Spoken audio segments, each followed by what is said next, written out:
নমস্কার দর্শক বন্ধুরা, মনমুনের পৃথিবীতে সকলকে জানাই স্বাগত। আজকে একটা ডাটা রেসিপি নিয়ে হাজির হয়ে গেলাম আপনাদের সামনে। আশা করি রেসিপিটা কিন্তু ভালোই লাগবে। আজকের রেসিপি সজনে ডাটা চচ্চড়ি করবো। সজনে ডাটা তো আমরা অনেক রকম করে খাই, একবার বাড়িতে অবশ্যই কিন্তু আমি যেভাবে রেসিপিটা করছি সেইভাবে আপনার বাড়িতে করে খেয়ে দেখুন। আশা করি কিন্তু ভালোই লাগবে। ভালো লাগলে কিন্তু একটা লাইক কমেন্ট শেয়ার করতে ভুলবেন না। ভিডিও নিচে দেখুন একটা লাল বোতাম আছে, সেটা ক্লিক করে এখন সবার প্রথমে নতুন ভিডিওর আপডেট পাওয়ার জন্য বন্ধুদের বলতে আমার পাশে এখন সাপোর্ট করুন। চলুন তাহলে রেসিপিটা শুরু করা যাক। সজনে ডাঁটা চচ্চড়ি করবো, তার জন্য সজনে ডাঁটা নিয়েছি। সজনে ডাঁটার গায়ে কিন্তু একটা আঁশ থাকে, সেগুলো ফেলে দিতে হবে। দিয়ে লম্বা লম্বা করে কেটে নিয়েছি।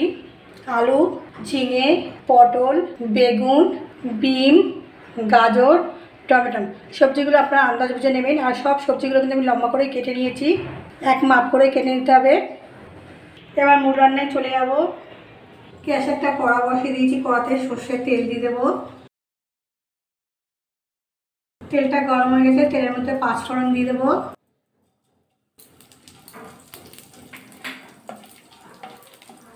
প্রথমে আলুটা একটু ভাজা করে নেব।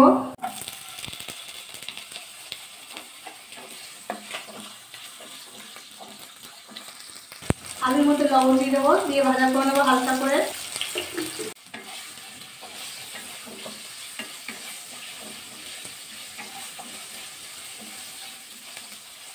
2 মিনিট মতো আলুকে ভাজা করে নিয়েছি। এবার অ্যাড করবো গাজর, পটল, সজনের ডাঁটা। ডাঁটা এগুলো একটু ভাজা করে নেবো 2-3 মিনিট। আর একটু লবণ অ্যাড করবো।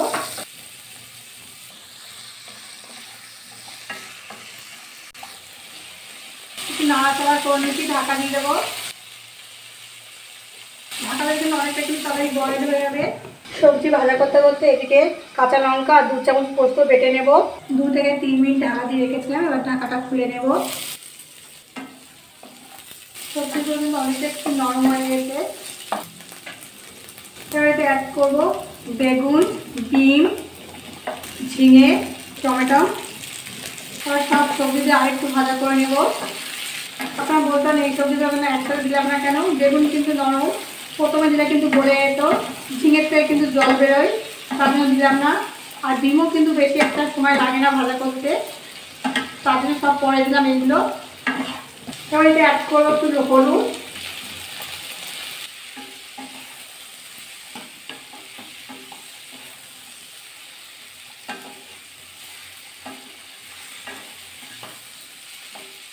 আবার ঢাকা দিয়ে দেবো। আবার 2 মিনিট মতো ঢাকা দিয়ে রেখেছিলাম, আবার ঢাকাটা খুলে নেব। এবং তরকারিগুলো কিন্তু মরে গেছে একদম। ঢাকা দিয়ে এভাবে করলে কিন্তু তরকারি কিন্তু সব কিছু কিন্তু বড়াও হয়ে যায়, ভাজাও কিন্তু হয়ে যায়। এতে অ্যাড করবো এবার আদা বেটে রেখেছি 1 চামচ দিয়ে দেবো। জিরের গুঁড়ো 1 চামচের থেকে 3 ভাগের 1 ভাগ। শুকনো লঙ্কার গুঁড়ো 1/2 চামচ। আপনার ঝালটা কিন্তু আন্দাজ করে দেবেন, কারণ পোস্তর সময় কিন্তু আমি কাঁচা লঙ্কা দিয়ে বেটেছি। সামান্য হলুদ, কারণ ভাজার সময় হলুদ দিয়ে ভাজা করেছিলাম বলে এখন সামান্য হলুদ দিয়ে দিচ্ছি। আন্দাজে লবণ, 2টো কাঁচা লঙ্কা, 1 চামচ মতো সর্ষের তেল উপর থেকে দিয়ে দিলাম। আর ভালো করে নাড়াচাড়া করে কষিয়ে নেব। আমরা তো সজনে ডাঁটা অনেক কিছু করে খাই, পোস্ত দিয়ে করে খাই, সর্ষে দিয়ে করে খাই। একবার আমার মতো করে খেয়ে দেখবেন, খুব ভালো লাগে খেতে। কিন্তু গরম পড়েছে, কিন্তু গরমের মধ্যে কিন্তু সজনে ডাঁটা কিন্তু খুব ভালো খাওয়া।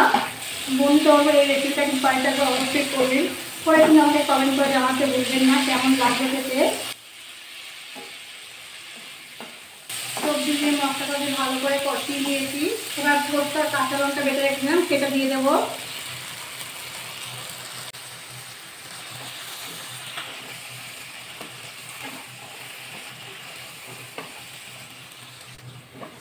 পোস্তর বাটা দিয়ে একটু জল দিয়ে দেবো।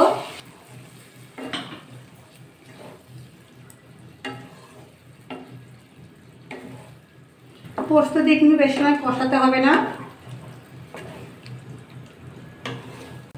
এতে অ্যাড করবো একটু চিনি, 1 চামচ মতো চিনি দিলাম। মিষ্টিটা কিন্তু আপনারা বুঝে দেবেন, আন্দাজে কম বেশি করে দিতে পারে। আবার একটু নাড়িয়ে নেব। এবার ঢাকা দিয়ে দেবো। 3 মিনিট হয়ে গেছে, ঢাকাটা খুলে নেব। দেখুন ঝোলটা কিন্তু মাখো মাখো হয়ে গেছে। চেক করে নেবো আলুগুলো। আলু ভালোভাবে বয়েল হয়ে গেছে, গাজরও তাই। সজনে ডাঁটার চচ্চড়ি কিন্তু পুরো রেডি। এবার গ্যাসটা অফ করে দেবো। 2 মিনিট পর আপনাদের নামিয়ে দেখাচ্ছি।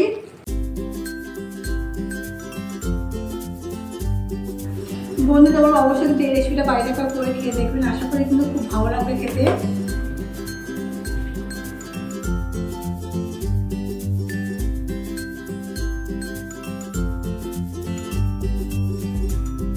সজনে ডাঁটা দিয়ে চচ্চড়ি আমার রেডি। এই রেসিপিটা কিন্তু ভালো লাগে, লাইক কমেন্ট শেয়ার করতে ভুলবেন না। বন্ধুদের বলতে আমার পাশে থাকুন, সাপোর্ট করুন। আজকের মতো এই অবধি, কালকে একটা নতুন রেসিপি নিয়ে হাজির হয়ে যাবো আপনাদের সামনে।